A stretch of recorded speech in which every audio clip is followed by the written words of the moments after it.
So now we are going to move on to hear from Fiona Curry and Rachel Mulqueen.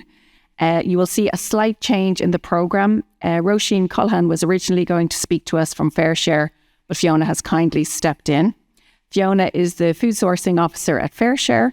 She collaborates with FareShare's local network of retailers, manufacturers, growers and distributors to recover food surplus in their supply chains for the redistribution to FareShare's community food members. And she also leads to identify, engage and onboard new suppliers.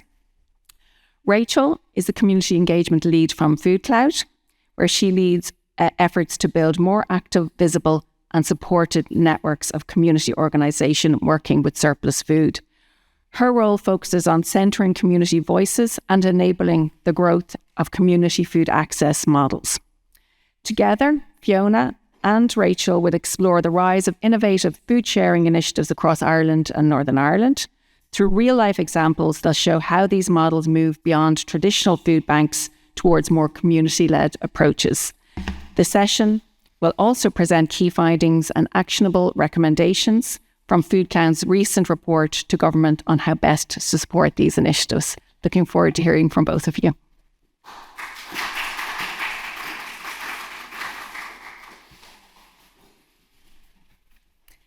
Good morning, everyone. Thank you so much for having me here today. As already mentioned, I'm covering today for Róisín Colohan, our operations manager, who's unfortunately unwell. This is very much her area of expertise in her work, but I'll do my best to give it justice as I guide you through her presentation. I'm here today with Rachel from FoodCloud to talk about the novel approaches to food sharing that are on the rise on the island of Ireland. Yeah, so Fiona's going to kick off today, but just to introduce myself, I'm Rachel, Community Engagement Lead at FoodCloud. And like FareShare, our work is all about making sure that good food doesn't go to waste. So we connect surplus food from food businesses right across the supply chain with a really vibrant network of community organisations who put it to really good use. So later on, I'll share some insights about how the work of those community organisations is starting to shift, and then look at the kinds of support that they need to continue kind of growing and making such a big impact in our communities.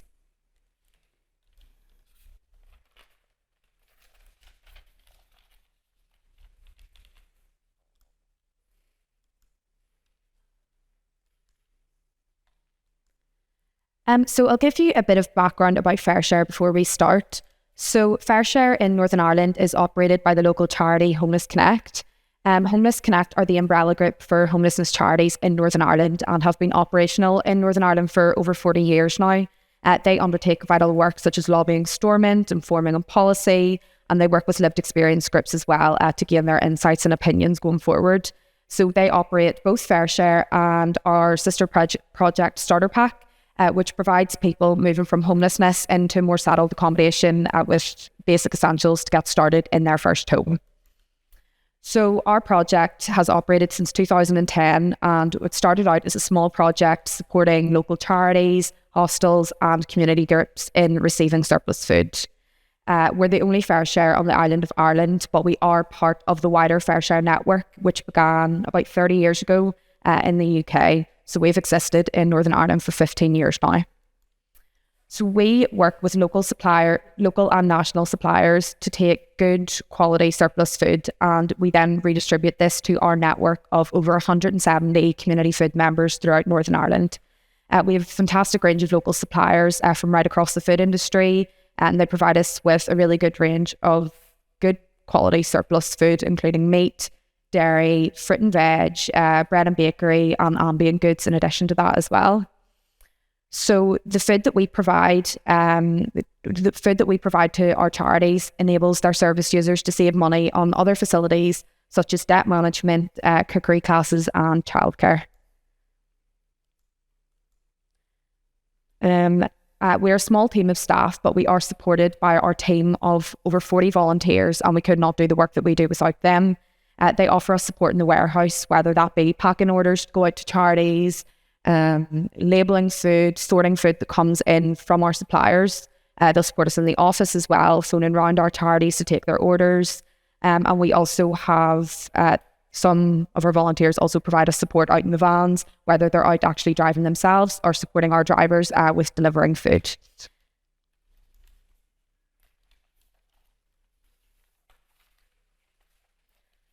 So I'm going to talk a bit about how our community food members have changed over the years since the beginning of FareShare. So this is our head of operations, Declan McKillop, and Declan was tasked with setting up the FareShare model in Northern Ireland 15 years ago. Our first 3 CFMs that we onboarded were hostels, and they're still receiving food from us to this day. It is so important that we are still supporting them because the work that they do is completely invaluable. But we also look to support the new and developing approach to food sharing. So what type of community food members have become more prevalent? We've seen a rise mainly in these 4 types of community food members. So firstly, we have community pantries and larders. Just to explain a wee bit about that, what that is. Food pantries are open to all, you don't need a referral, and people can take food, as much food as they need to for as long as they need to. Similarly, community fridges, they're once again open to all, and that's a place where food can be shared to reduce food waste. And the food can come from a variety of sources, including FareShare Go, which is your kind of end-of-day short life stock from your retailers, and also from people's homes, people's gardens, if they grow their own food as well. Schools, there's been a huge rise in the amount of schools that receive food from us, and this started off for their breakfast clubs, then lunch clubs, after schools, and some actually give parcels home to families as well. There is a variety in what the schools will do with the food that they receive from us. Some schools will cook the food cook FareShare food with the students, and some of them have made recipe books to give home with the children, which is brilliant because it promotes cooking at home for both students and parents. Other schools just have an open fridge policy where anyone can take food if they're hungry, and this helps to remove the stigma around food poverty as well. And finally, we have social supermarkets, and this is the area that I'm going to focus on today. I'm going to give an overview of the social supermarket model and on 4 of the 13 social supermarkets that we support. So, brief history of the social supermarket model. The social supermarket model was set up in 2017 following a recommendation in the Welfare Reform Mitigations Report of January 2016. Really, it's a simple but powerful idea. It's to tackle food poverty, not just through food banks, but by creating a network of community shops, social stores and supermarkets, which was initially supported by the Department for Communities.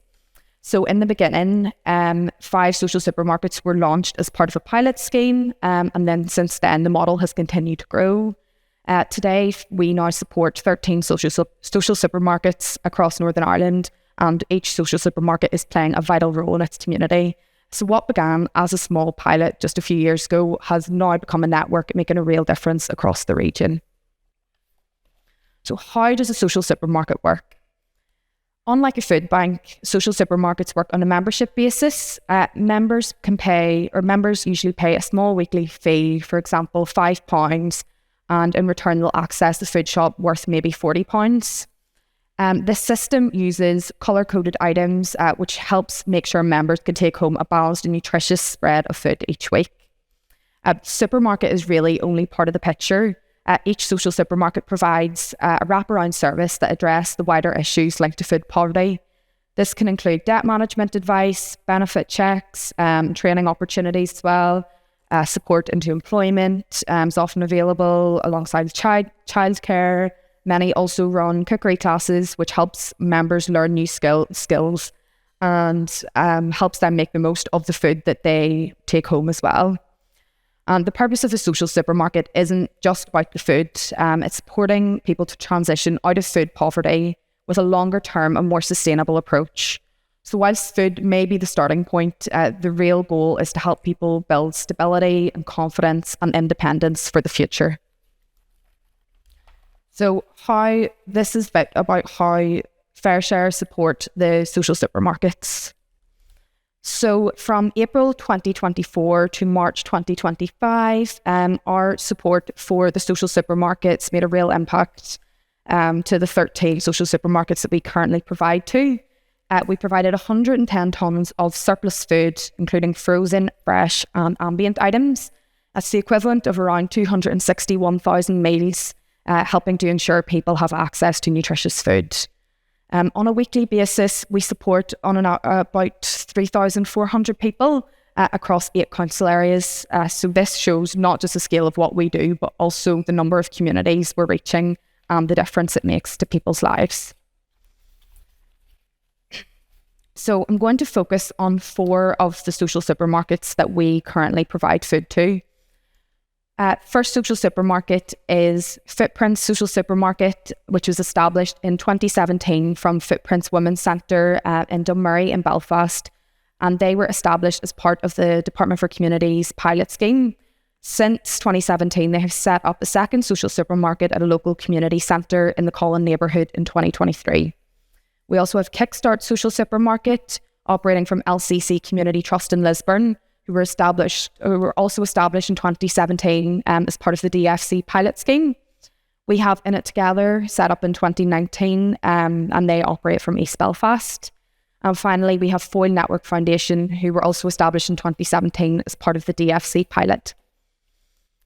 So the first question we asked our social supermarkets was, how has the cost of living crisis affected your members? So at Footprint Social Supermarket, they've seen how women in particular are affected. They're vulnerable across all aspects of food security, whether this is being able to access food, afford it, or use it in a stable way. There are deep-seated drivers underlying food insecurity in the Colin area, and Footprints has seen a rise in the number of working poor that they support. One of their responses to this has been to partner with Colin Sure Start and provide food support once a week at their venue in order to reach as many people in their area as possible. We have Kickstart Social Supermarket. They have also noticed more and more working families coming through their doors, people that are employed but still can't make ends meet. Many of these families have never had to ask for help before, and now they feel that they have no choice. People are trying their best to budget, but their money isn't stretching far enough. And Kickstart have also reported an increase in the number of people accessing doorstep loans and pawning their items as well. In It Together, social supermarket in East Belfast have shared that the demand for their service has grown quite significantly. They're now supporting over 1,000 households in South and East Belfast alone, which shows the sheer scale of the need right now. And finally, in Derry, Foyle Network Foundation highlights that the main issue isn't just rising costs, but low income, low wages, and a benefit system that doesn't work as it should. This causes long-term problems, and the cost of living crisis has only made those pressures worse. So across different communities, the message is very much the same. As you can see, that more people than ever are struggling, including those that never imagined that they would need this kind of support. The next question we asked was, how has your project grown since you introduced a social supermarket? So at Footprint Social Supermarket, the project has become much more than food support. They've added new elements like social cook, social eat, social grow, room hire, catering, and even a street kitchen. And it shows how this can grow really into a real community hub. Kickstart Social Supermarket has always they've always taken a wraparound approach. They don't just provide food, they work with partners who offer employment opportunities, training, parenting support, and mental health services. It's about giving people the tools to move forward in different areas of life. In It Together, Social Supermarket also highlights that they now provide signposting to support around mental health, housing and benefits, so members can get help with the wider challenges that often come alongside financial hardship. And most recently, the Foyle Network Foundation opened an affordable food shop, which they can offer more choice from and greater dignity when accessing food support. You can see across all 4 of the social supermarkets that mental health support is highlighted here, which is vital, as being in poverty can be the most stressful and isolating times for people. And social supermarkets do tend to work in areas of high social deprivation where people are more likely to suffer from poor mental health. So it is a really, really important aspect of the support offered. So as you can see, what began as a response to food insecurity has grown into a broader support system, offering dignity, opportunity, and community connections that will last well beyond food support. We then asked, what do you feel is the most positive impact of the social supermarket? Footprints point out that the benefits go far beyond financial savings. Members often build confidence, self-esteem, overcome social isolation, and they form support networks. It's also helped breaking down cultural and generational barriers that can otherwise keep people apart. Kickstart have stressed that food on its own doesn't change lives, but the wraparound support can. For many members, the supermarket becomes a stepping stone towards greater stability and eventually independence. In It Together describe how food insecurity can happen to anyone, whether they're working or not. Each person that comes through has a different story, but what they share is the need for support. Their organisation prides itself on providing empathy, a welcoming space and a sense of community for everyone that walks through the door. Finally, Foyle Network Foundation highlight the practical difference their wraparound support makes, whether that's maximising someone's income, helping them manage debt, or supporting their mental health and well-being. It's about tackling the ongoing issues that make life so difficult. So the most positive impact, as you can see, across the 4 social supermarkets, it's not about the food.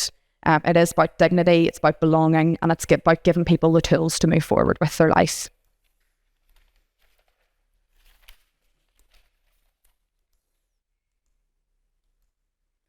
We then asked 4 social supermarkets if they were comfortable sharing a case study or testimonial from a service user of the social supermarket. We can stand here and we can talk about stats and we can give quotes, but the most important feedback is from the service users who are experiencing poverty and have needed to reach out for support. One member at Footprints shared that she was unfortunately diagnosed with cancer and unable to work with a 3-year-old child. She was entitled to benefits but had to wait 8 weeks and to only receive £258. She was threatened with eviction by her landlord and had to use a food bank for the first time. While she was very grateful for the support, she was impacted by the fact that there was no fresh food offered, as she was already ill.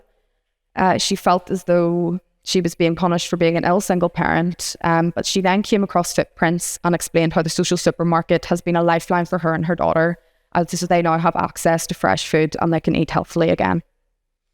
At Kickstart, a member explained, although that they first came for the food, it was the wider support and advice they received that truly changed their life.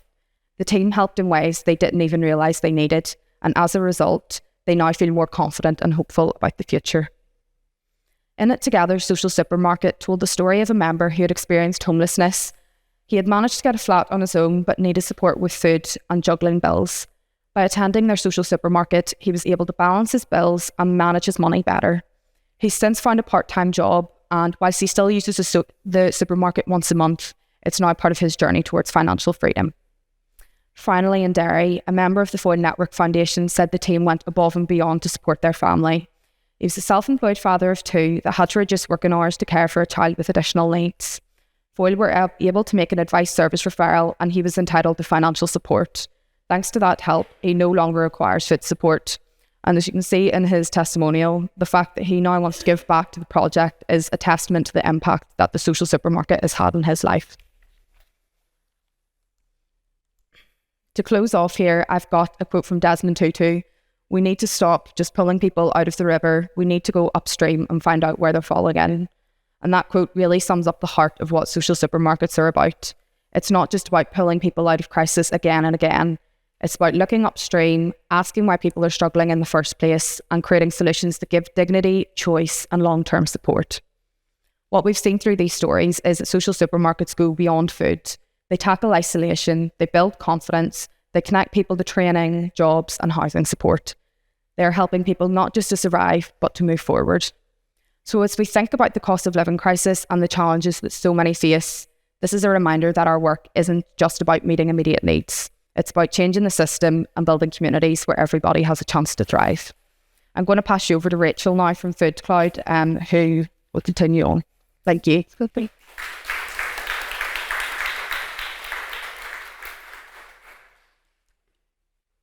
There are just some details if anyone wants to take a quick picture for FareShare. Cool, so to start, I'm just going to share a little bit about our community partner network. So we'll talk a little bit about who they are, some of the really incredible ways that they share food, and the role that they play in strengthening their communities. Then I'll walk you through some of the findings from a piece of research that we conducted to better understand what supports these organisations need to thrive. I'll share some of the recommendations that we've made to government based on this report. And then finally, I'll close by showing what we at FoodCloud are doing to action these findings ourselves. So FoodCloud supports almost 700 community organisations across the country to engage in surplus food redistribution. And this really matters because while 733 million people globally are hungry, up to 40% of the food globally is wasted. And here in Ireland, we're a microcosm of that. So we generate 750,000 tonnes of food waste every year, while 1 in 11 people are food insecure. So FoodCloud enables 685 Irish community groups nationally to access this food on a consistent basis. The community groups that we work with cover a really wide range of supports and services, including homeless shelters, women's refuge and after-school programmes. And I guess we really see that regular access to good food for these groups has allowed them to reduce costs and reinvest in the services that they provide. So I don't have time today to kind of go into detail into all of these, but if you want to take a photo of this, you can access 4 different case studies.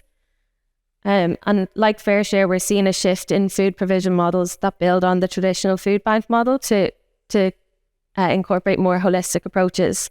So Limerick Island Community Partners run a Meals on Wheels service. They also have a community cafe, training, counselling and even beekeeping that run alongside their food services. Clonmany Community Centre have a really vibrant community pantry and community cafe.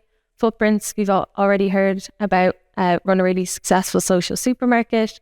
And then Feed Cork also blend a community cafe with a social supermarket food bank hybrid.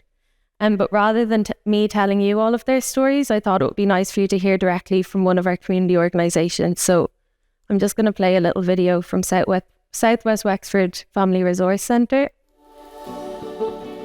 So this is Southwest Wexford Family Resource Centre. We're in existence for over 30 years. In 2015, the need was identified that we needed some sort of support around food. So we approached FoodCloud at the time, took us on as a pilot programme. It really worked out well here. We were able to get, bread and make proper sandwiches for the kids.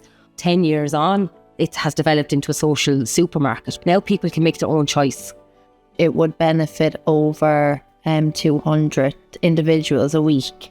That's just from our Wednesday social supermarket. And then just throughout the centre, we use the food from FoodCloud in our childcare service. Then we have over 100 youths a week using Fusion Youth Cafe, and they would all benefit from the food that we get through FoodCloud. We've had families that have used the food bank. They may ring up, the wages are not going to come through for a week, and they're ringing and saying, we just need it for this week. You're only like one bill or a major crisis happening in your life to having to use a food bank. There should be no stigma around it. It's food. It's a basic need, it's a basic necessity. Сейчас на жоп-сикере, и поэтому допомагаю, бо мені просто не вистачає. Бо я їздив в Польщу до своїх і з гостинцями іноді. My dad and I, we had to use the food bank and some resources from Fusion. So I've now come back and I've started volunteering at the food bank to help stock it and just help around in general so I can give back to what was given to me. It's not so much about giving out food or people being able to do their own shopping and get their food.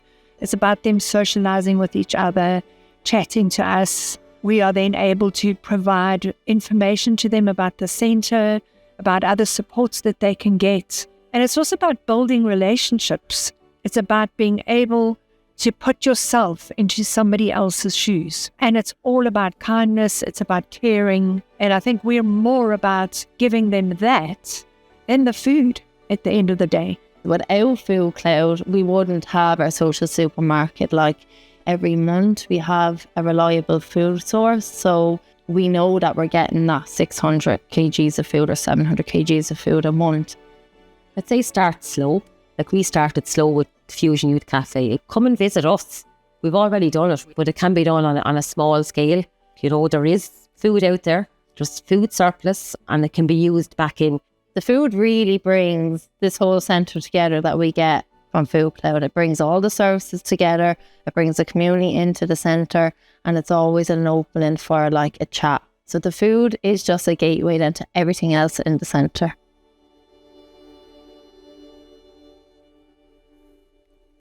So I guess this and what we heard earlier from Fiona make it really clear that great things are happening all over the country, but these organisations are also facing big challenges. So some quotes from recent research that we conducted kind of highlight that. So our numbers have increased greatly over the last 6 months or so, and we've really seen the impact that the cost of living has had on our community. Or another interviewee, the need hasn't gone away, for us. It's just that we can't meet it anymore, unfortunately. So these challenges are part of what we're exploring under a project called Food Circle. So Food Circle is a 2-year project funded by the Department of Climate, Energy and the Environment, and it focuses on promoting policy interventions and then infrastructural support as well across lots of different areas in relation to surplus food. But one of the work packages focuses on community, and it basically looks at the challenges that community organisations face and examines ways for government to better support them. So the Food Circle programme is also already producing some really important outputs. So we have a stakeholder map which has been developed collaboratively and illustrates the ecosystem at play, a report with findings which I'll go into in more detail later on, and a capacity building programme. So the stakeholder map has been developed with a range of different stakeholders, both internal and external to FoodCloud, and it illustrates the players that either currently play or have the potential to play a part in surplus food redistribution at a community level. And I guess it highlights that there are a lot of moving parts that these community organisations have to think about and people that they need to engage with to reach support. I'm going to jump to the capacity building programme, which we're currently developing with MA Service Design students at NCAD. And the programme is going to be designed to empower community organisations and community trainers to access and engage more effectively with surplus food. So the service design students have just kicked off a co-design process, and they're really open to input to make the programme as useful as possible for community needs. So if you would like to hear more about that or get involved, please do reach out, or we're running a workshop after lunch, which I know a lot of you have registered for. And then finally, we have a research report with findings. So this report was conducted throughout this year. So it consists of 2 main parts. So first is a literature review, and that focuses on trying to establish an EU and Irish policy context and look at international best practice. And the second part then is the qualitative research. So it was a mix of interviews with community organisations and wider infrastructural stakeholders. We conducted 2 online focus groups. So one was early on in the process and looked at the practices, barriers and supports that are needed. And then focus group 2 was later on in the process and looked at reviewing and prioritising the emerging recommendations. And then we also sent out a survey to community partners to basically validate and prioritise the recommendations. So in total, we got 69 organisations' perspectives in the report. So the key insights are grouped under 4 main areas. So infrastructure, networks, resourcing and capacity, and education and capacity building. In terms of infrastructure, a lot of our community partners are operating out of inadequate buildings, so lots of the spaces used are not fit for purpose. They have storage limitations, so cold storage is a really common barrier. In terms of transport needs, delivery of food is preferred. A lot of community organisations are very much at capacity, so delivery is preferred, and there's a demand for refrigerated vans. Sustainable funding was really important. So participants said that capital grants should cover ongoing running costs, not just the provision of infrastructure and equipment. The need for local hubs came up. So the implementation of local regional hubs is seen as critical infrastructure that should be supported and considered. And I guess what we saw overall is that the impact of infrastructure can have a really big impact on operations. So where we see organisations with a lack of infrastructure, there's a clear kind of barrier and resistance to effective engagement with surplus food. But where this supportive infrastructure does exist, organisations consistently showed greater flexibility, creativity and capacity to adapt. Local networks then, we saw very much a mixed awareness around food sharing in their local area. So a lot of organisations are completely unaware of what others are doing locally, which obviously limits collaboration. And again, that goes back to the fact that lots of organisations are at capacity. So although they want to engage and know what's going on in their local area, they don't have the capacity to coordinate that. However, we do see some organisations are embedded in strong local networks, and here we clearly see more effective delivery. Interestingly, some actors are not interested in network participation, and I guess this indicates a need for more tailored engagement strategies. What we're seeing across the country is lots of informal networks and ad hoc networks cropping up, and these have been really powerful and played a significant role in surplus food redistribution efforts. And then we're also seeing an emergence of more kind of strategic and structured food partnerships in places like Wicklow, Limerick, and these are starting to deliver results, but they need sustained coordination and support. So across all of this, coordination is really a key enabler. There's a clear need for coordination support and a dedicated coordinator role at the local level. Peer learning is really important and impactful for these organisations. And this kind of indicates a need for a national structure so that we can learn from each other across the country. And the report also concluded that local networks or local food coordinators should be connected through national forums or platforms to promote collaboration and shared learning. In terms of donor and community organisation relationships, again, we see mixed experiences here. So some organisations have really strong, flexible relationships with their donors. And we see things like donations of equipment, custom collection arrangement, donors holding on to food and freezing it on behalf of community organisations. And again, we really see that this supports the capacity of organisations to engage. However, we also see on the flip side that inflexible donation models or inconsistent engagement can arise from kind of damaged donor and community organisation relationships, and this damages the kind of quality and quantity of surplus food that they receive. Interestingly, there's a really, really strong interest in building relationships with and collecting food from small-scale local donors. And then also really interestingly, there's a massive interest in building relationships and collecting food from local growers. And this has the potential to help increase, number one, the nutritional value of food, which is often seen as a barrier to engaging with surplus food, and then also strengthens local food systems, connecting local growers with community organisations in their area. In terms of resourcing and capacity, so surplus food redistribution is really time-consuming and resource-heavy for organisations to engage in, and it often falls outside of their staff members' primary roles, and community partners often carry out the last mile at a cost to other responsibilities. Localising and streamlining supports was seen as a solution to relieve some of this work in the last mile. We see a really strong reliance on individuals, so lots of initiatives are dependent on committed individuals, and when they leave, momentum can be lost. And similarly, there's a lot of dependency on volunteers, so a lot of the work is done by volunteers, which again limits continuity, scalability and consistency. We also see the impact of supportive and unsupportive work environments. So a supportive work culture and access to infrastructure enables a more creative, solutions-focused approach. Again, all of this really highlights the potential for new coordination roles. So a local food coordinator role was viewed in the report as a key opportunity to build structured, sustainable capacity, to relieve some of that administrative responsibility, and to maintain momentum and continuity across communities.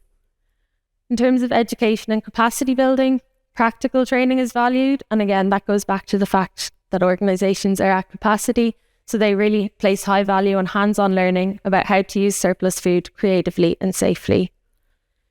There was an opportunity highlighted for community-based roles that they could access train-the-trainer models. So community roles such as community climate action officers and community food and nutrition workers could benefit from train-the-trainer courses with practical courses to be delivered in their local area.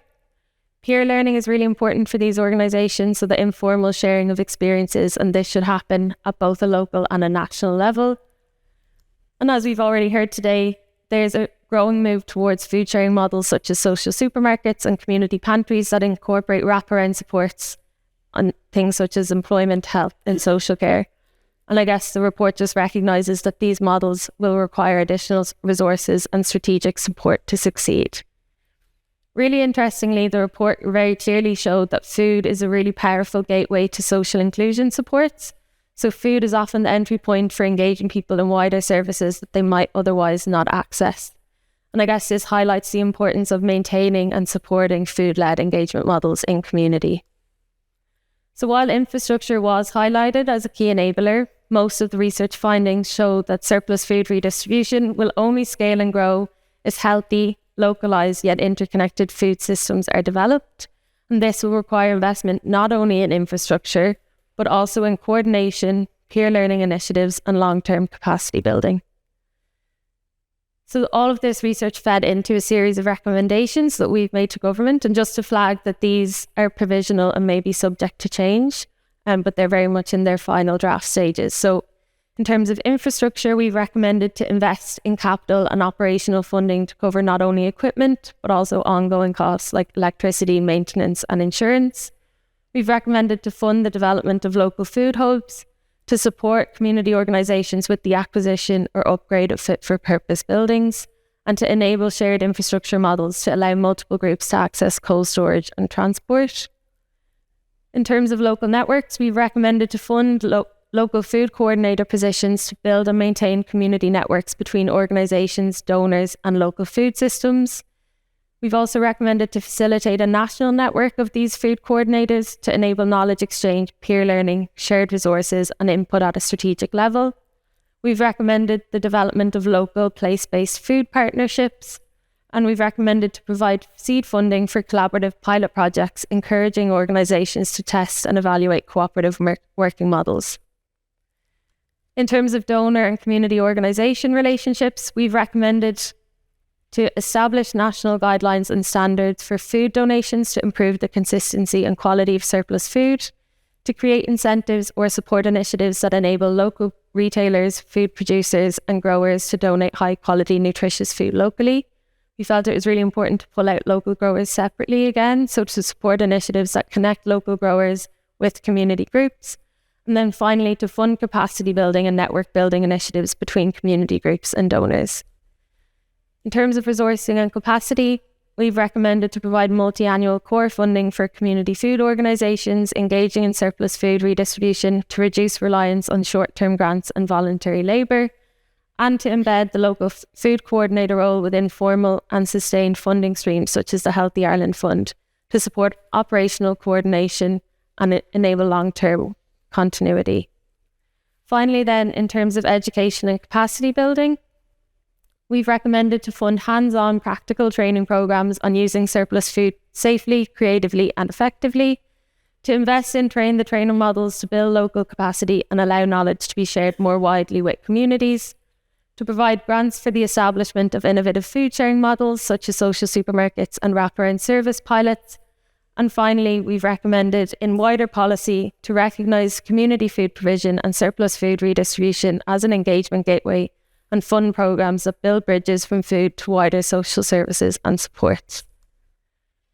So we also got our stakeholders to prioritise this list of recommendations, and I won't go through these in great detail because you've heard them already, but I guess just to give you a top line indication, the top most recommended was about embedding the local food coordinators in something like the Healthy Ireland Fund to support continuity, that ongoing support in terms of capital to support ongoing running costs, again to fund the local food coordinator position, in wider policy to recognise community food provision, to provide multi-annual core funding, and then finally to provide grants for the establishment of innovative food sharing models such as social supermarkets and wraparound service pilots. And again, this kind of also backs up our key findings from the research that really the support needs to go beyond infrastructure and has to start looking at that coordination piece, peer learning and long-term capacity building. So where do we go from here? So this report is now being finalised with the department, who will use it to inform the next iteration of the food waste prevention roadmap. We also hope that it highlights, and this is definitely reflected in the response from the department, the importance of collaboration across other departments and service areas, a lot of whom are in the room today. It's also been written in a way that community organisations can use it to advocate for themselves, recognising the powerful role that they play and the support that they need to do that. So the report isn't publicly available at the moment, but it will be before the end of this year for all of the above, and I'm sure we can share that with you after the event. Internally then, we're also using the findings to reshape how we work. So it's already informed the development of our community engagement plan for 2026 to 2030. And then all of this will feed into our organisation-wide strategic plan, ensuring that community voices remain central to our mission and to achieving our goal of 1 billion meals by 2030. Thank you.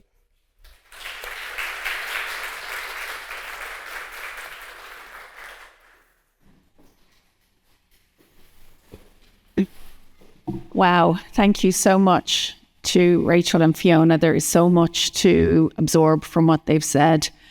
A few things stood out for me. One was a quote that said, food doesn't change lives, but the wraparound services do. And that was echoed with comments like food is a gateway, food is an entry point. It was also a very poignant piece from the woman who had cancer, who talked about not just any old food, but healthy food that was important to her. And of course, Rachel, we have huge insight around that creation of an enabling environment for food redistribution through the research report. So that is so welcome.